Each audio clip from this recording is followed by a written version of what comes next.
지난 11월 3일 희생을 주제로 권고사항으로 제시했던 안건을 공식 안건으로 의결하였습니다. 최고위원회에서 논의해 주시기를 요청드립니다. 혁신위의 활동과 변화의 방향에 우리 당 지도부가 그 변화의 속도를 쫓아가지 못하는 것 아니냐는 매서운 질책을 무척 따갑고 아프게 받아들입니다. 저는 이번 총선의 서대문 지역 지역구를 비롯한 일체의 선출직 출마를 포기하겠습니다. 혁신위에 전권을 주신다고 공언하셨던 말씀이 허연이 아니면 저를 공관위원장으로 추천해 주시기 바랍니다. 그동안의 혁신의 활동이 이뇨한 위원장이 공관위원장이 되기 위한 그런 목표를 가지고 활동했다고 저는 생각하지 않습니다. 국회 상황이 매우 엄중한데 공관위원장 자리를 가지고서 논란을 벌이는 것이 적절하지 않아 보입니다.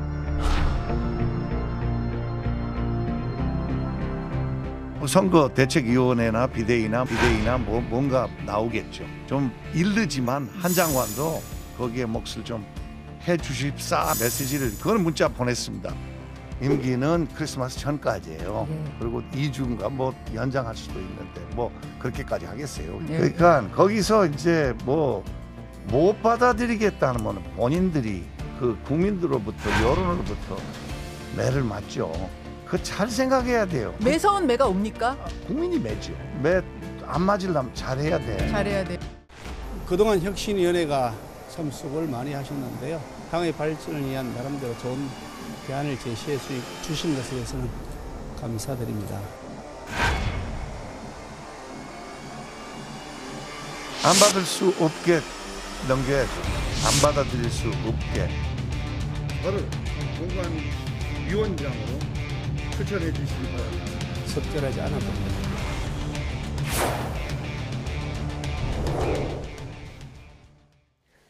네, 마지막 승부수를 띄운 것 같긴 한데 단칼에 거절을 당했습니다. 이뇨한 혁신이 지금 2시간 만에 단칼에 거절이거든요. 이거는 어떻게 봐야 될까요? 그러니까 일단 설마 진짜 이뇨한 혁신위원장이 공천관리위원장을 원했을까? 저는 그렇게 생각하고 싶지는 않고요. 직을 달라는 건 아니었다. 뭐 혁신안을 받아달라는 강력한 표현이었던 것 같은데 그럼에도 불구하고 지금처럼 국회 상황이 엄중할 때 공천과 관련된 직책을 입에 올린 것 자체는 실수라고 생각합니다. 지금 국민들이 아직까지는 국민의힘이나 민주당의 공천에 관심이 없어요. 국회에서 예산안 통과도 안 됐고요. 지금 뭐 탄핵안 가지고 국회의원들 전원이 철야 농성하고 있는 그것이 예정된 날이었는데 이런 공관위원장 논란이 불거진 것 자체가 당에는 큰 부담이고 좀 부적절한 측면이 있습니다. 저는 사실 그동안 이뇨한 위원장과 혁신위를 방송에서 열심히 많이 응원하는 편이었는데요. 공관위원장 하시라고 응원했던 건 아니거든요. 그러니까 조금 더 혁신안의 본질에 집중해 주셨으면 좋겠고 당도 이 혁신안에 대해서 좀 적극적으로 수용할 필요가 있습니다만 일단 공관위원장이라는 단어 자체가 나온 것부터 그게 진위가 아니었다 하더라도 당에는 부담이 된다는 그런 정치적인 어떤 경험 이런 부분들이 조금 부족했던 것 같습니다. 국회 돌아가는 시점이나 단어 사용이 적절하지 않았다고 이제 장해찬 최고위원이 지적을 했는데 또 일각에서는 오죽하면 공천권 달랬을까 이런 얘기도 있거든요. 그러니까 오죽하면이라는 마음은 이해를 하지만요. 이런 겁니다. 처음부터 혁신위는 국민의 지지를 기반으로 모든 걸 할 생각을 하셨어야 맞다. 근데 아무리 답답해도 권력을 가지고 내가 휘둘러서 혁신을 하겠다. 이렇게 생각하는 순간 국민하고는 멀어지는 겁니다. 왜냐하면 혁신위는 기득권자가 하는 게 아니에요. 기득권자를 향해서 요구를 하는 거잖아요. 근데 이뇨한 위원장 자체가 기득권자가 돼버리면 저 사람은 기득권자가 돼도 본인이 그동안 역사 속에서 이 방향으로 갈 거라는 걸 충분히 보여주고 국민의 신뢰가 있어야 되는데 그러기에는 정치 이력이 너무 짧습니다. 근데 갑자기 내가 몇 번 좋은 얘기를 했으니까 내가 빛이요 생명이요 진리다 이렇게 얘기를 해버리면 어느 누가 이거 뭐지? 갑자기 뜬금없네? 이렇게 받아들일 수밖에 없죠. 그래서 제가 볼 때는 전략적 실수를 하신 것 같고요. 그렇지만 정치 이력이 짧은 분이 전략적 실수를 했다고 해서 여당의 집권당의 대표가 이거를 감정적으로 바로 대응을 하는 모습으로 보이는 거는 저는 굉장히 아쉽다는 생각이 들어요. 크게 보셔야죠.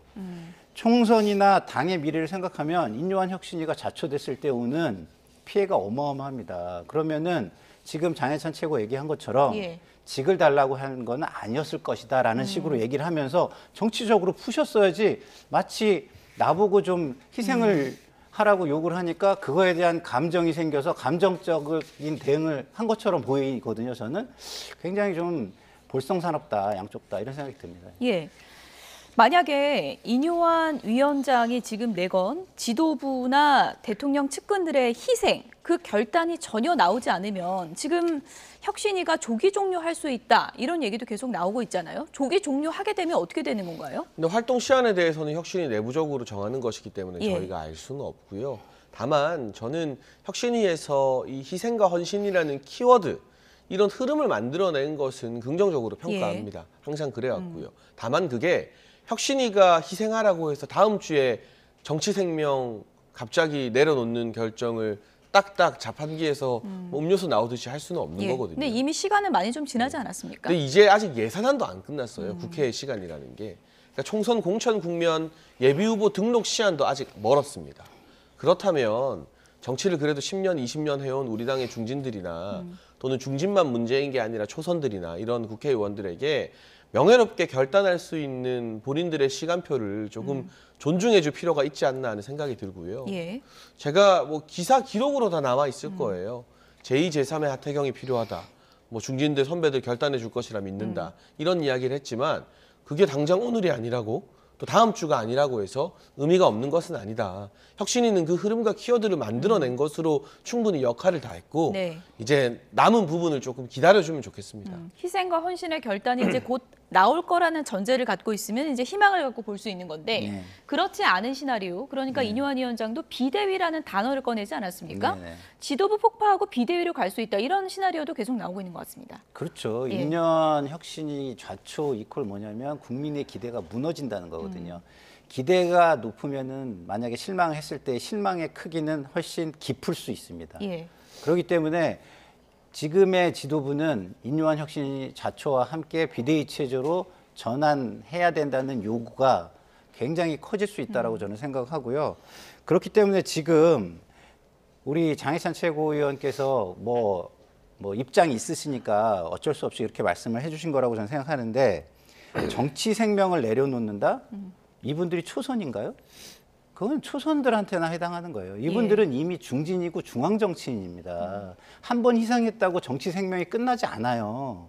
역사를 살펴보십시오. 희생한 큰 정치인이 거기서 정치 생명이 끝난 적이 있나요? 전 단 한 번도 본 적이 없습니다. 그래서 이거는 그냥 우리 장해찬 최고위원께서 자기 일이 아니니까 남의 일이니까 좀 이해해주는 차원에서 말씀을 해주신 거라고 생각하고 방점은 뒤에 있다고 생각합니다.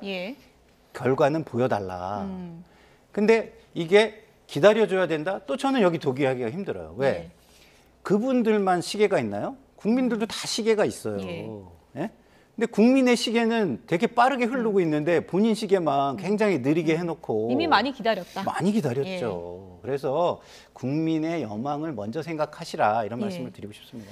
인요한 위원장이 비대위라는 단어 꺼내들면서 한동훈 장관 이름을 거론했거든요. 어떻게 보면은 뭐 비대위원장을 포함해서 한동훈 장관에 대한 그 역할론 그리고 당의 요구가 좀 더 앞으로 좀 구체화될 수 있다 이렇게 볼 수 있을까요?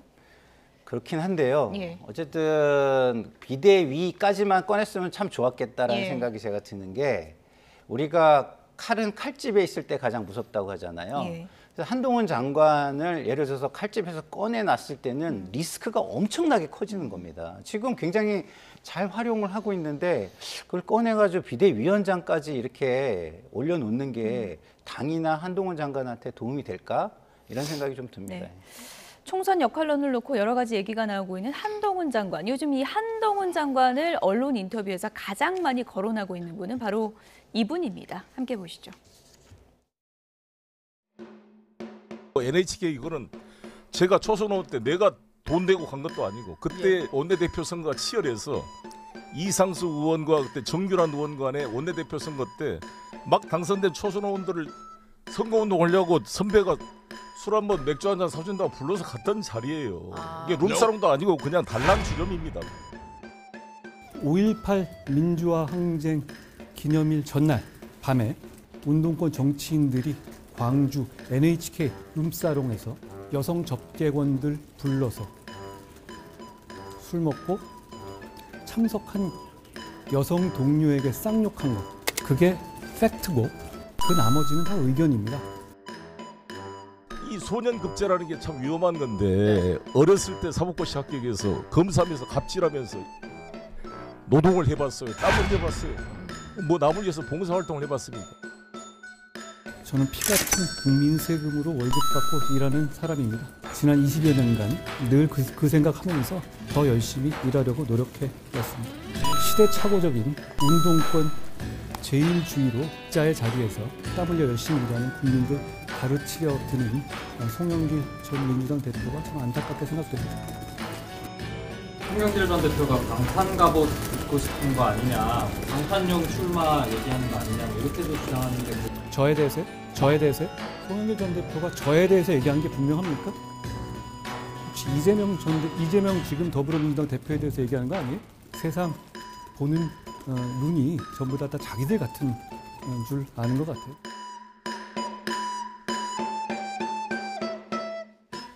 네, 계속되는 송영길 전 대표와 한동훈 장관의 설전인데요. 이른바 NHK 사태라고 표현을 해야 될까요? 이 부분에 대해서 송영길 전 대표가 선배가 사준다고 해서 갔던 단란주점이다, 이렇게 또 해명을 했습니다. 네, 제가 586 운동권 정치인들에게 묻고 싶은 게 있습니다. 룸사롱과 단란주점이 뭐가 다른 거죠? 이게 그거 아니에요? 예. 아니 그리고 거기에 여성 도우미가 있었다고 다 팩트 체크가 됐잖아요. 그분들이 대체 왜 있어야 되죠? 그 노래방 번호 눌러주려고 있는 겁니까? 아니잖아요. 어떻게 저렇게 부끄러운 과거를 본인 입으로 그냥 선배가 선거운동하는 자리였다, 룸사롱은 아니고 단란주점이니 괜찮다라고 퉁 칠 수 있는지 이해가 안 돼요. 이 도덕적 의식 자체가, 도덕에 대한 기준 자체가 586과 지금의 젊은 세대 30대와는 완전히 하늘과 땅 차이구나. 이분들 진짜 이제 이번 총선에서는 집에 가셔야겠구나 싶고요. 소년급제의 전형이 바로 송영길 전 대표입니다. 37살에 국회의원 되신 분이에요.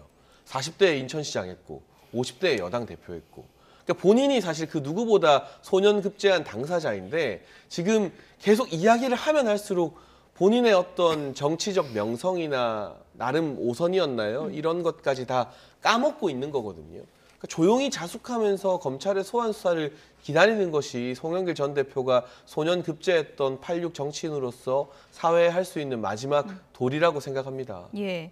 시대착오적인 운동권 제일주의라는 단어를 언급했습니다. 한동훈 장관이 최근에 이 단어를 상당히 많이 언급을 하는데 만약에 정계 진출을 염두에 두고 있다면 이런 부분을 본인이 좀 내걸 키워드로 생각하지 않나, 이런 또 시각도 있더라고요. 뭐 그럴 수 있어요. 그리고 굉장히 호응도 많이 받을 거예요. 근데 지금 본인의 위치가 뭐예요? 행정부 소속이에요. 행정부 소속은요, 그 영향력이 모든 국민에게 미치기 때문에 정치적인 행위를 자제해야 돼요. 그러니까 제가 지금 송영길 전 대표에 대해서 비판을 하려고 잔뜩 준비를 하고 있는데 저 얘기를 딱 하니까 하기 굉장히 곤란해지는 거예요. 그냥 제가 비판하게 놔두세요. 저거 제가 다 비판합니다. 송영길 전 대표 이야기는요, 감정만 들리지 논리가 하나도 들리지 않아요. 그 안에 논리가 조금이라도 있다 하더라도 감정이 너무 커가지고 감정만 보이지 논리가 하나도 보이지 않습니다. 이게 하나고요. 두 번째는요, 좀 아까 단란주점, 룸사롱 이런 거 얘기하는데 그게 핵심이 아니에요. 뭐가 핵심이냐? 5.18 민주항쟁 기념일 전날입니다. 시점이요. 예. 근데 그 전날 그 민주화 운동을 했다는 사람들의 마음가짐과 자세가 이렇다는 걸 보여준 거를 저런 식으로 변명을 한다고요? 그걸 누가 요만큼이라도 인정을 해주겠습니까? 그래서 송영길 지금 전 대표께서는 좀 제발 좀 감정을 좀 추스리고 말씀을 하셔라. 그렇게 말씀하시면 애들이 징징대는 걸로뿐이 안 들리고 그 안에 무슨 소리가 있는지는 예. 하나도 안 들린다는 말씀을 드리고 싶습니다. 아무래도 이제 총선 앞두고 지금 여러 가지 존재감 부각을 위해서 노력하시는 게 아닌가 그런 생각도 드는데요. 어쨌든 뭐 총선 변수 중에 지금 민주당에서는 이 부분을 또 좀 염두에 두지 않을 수 없을 것 같습니다.